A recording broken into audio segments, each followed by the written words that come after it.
You and I have talked about education a lot through the years. Yeah. This is astounding. Yeah. Your first reaction to the story that 50 people have been arrested for bribery, bribing officials for faking results on tests, standardized tests. Your reaction?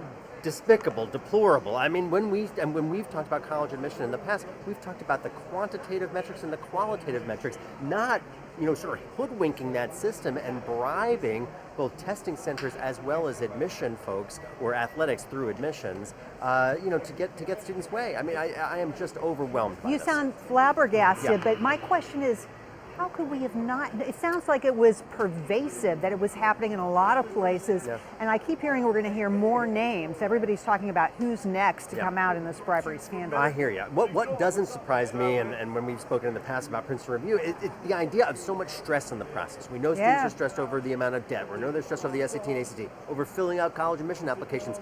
But I felt like this process was still a qualitative and a quantitative human process that 3 million students who are college bound this year are going through. Not just a select few who might be blessed and wealthy to actually Well, circumnavigate that system. To that point, Yeah. okay, for every one of these folks who paid their way in the front door, Yeah. somebody who was really deserving is not getting in. They are the victims, right? They are the students that are victims that were deferred or rejected outright, who had exceptional credentials, but then these folks with dishonest credentials taking their spots. And I feel like this is what I'm going to be listening to for dean and directors of admission to be talking about. What is the new visibility in college admission Wow. going to be in the next year and years?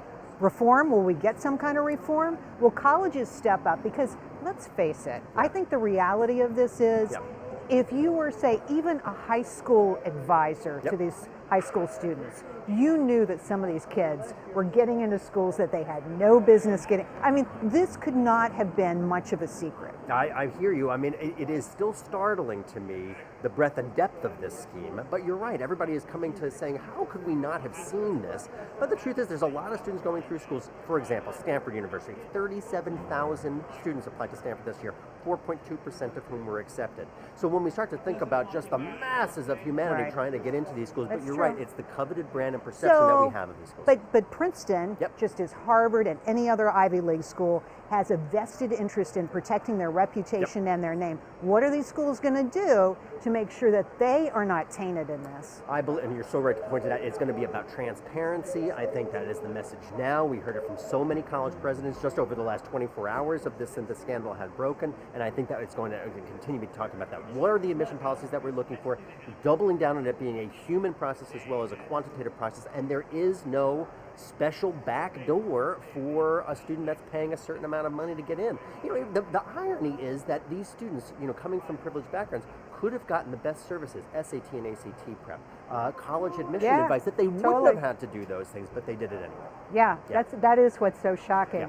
So I know that a lot of parents out there may be considering lawsuits right now. Yeah. Because if your kid didn't get in and the daughter of a famous actress did, Sure. well, Katie bar the door, here come the lawyers. How will that be resolved? And what would you tell people who are in that situation Yeah. today? What's the best course? I think that you're right, these things are going to happen, and I'm waiting to hear what is the direction for this. There has to be a reevaluation process, whether students were deferred from the admission pool or moved to a waitlist pool, for during the summertime admission. I still have not heard that conversation, but that's the conversation that has to happen. What is going to be the strategy or the protocol from schools named in the indictment or involved in the indictment in some way about reevaluating those students? Do you have any clue of what they're going to do? Are I there don't. any I early mean, signals? You don't know. I don't know. There has to be some reevaluation, but I don't know how to say that in breadth and depth, with guidance from the schools. We don't have the guidance One yet. final question. Yeah. How different is this really Yeah. from deep-pocketed parents who put a ton of money down? They give money to the schools, the kids get in, or it's a legacy at Harvard. I went there, now my kids can go there. Admissions is hard. Yeah, it is hard. It Is that hard. fair? But here's the thing. I mean, what I think the difference is here is that there was a guaranteed admission into these schools if you follow these two kind of despicable routes, right? The hoodwinking on both the SAT and ACT side as well as the admission side of the fence. even families that are blessed financially that give over big development dollars for the right reason to, you know, Or to maybe they schools. just look like good prospects and haven't given a dime. That happens too. That happens too, right? There are always, you know, we want to craft a great and successful class. That means a great and diverse class coming from different socioeconomic roots and coming from great cross-section of national students and international students. Those are things that happen in admission. That's Or a maybe reality. you just let the kids who have the best scores come in. Well, I mean, there are quantitative metrics. You're right, you have to. I mean, the two biggest quantitative, and we talked about this in the past, GPA rigor of your courses, SAT and ACT scores are still the biggest gatekeepers, Jerry, Yeah. for those 3,000 schools that we keep referring to. Ralph Good to Franek, see you, always my a friend. pleasure. Always a pleasure. Absolutely.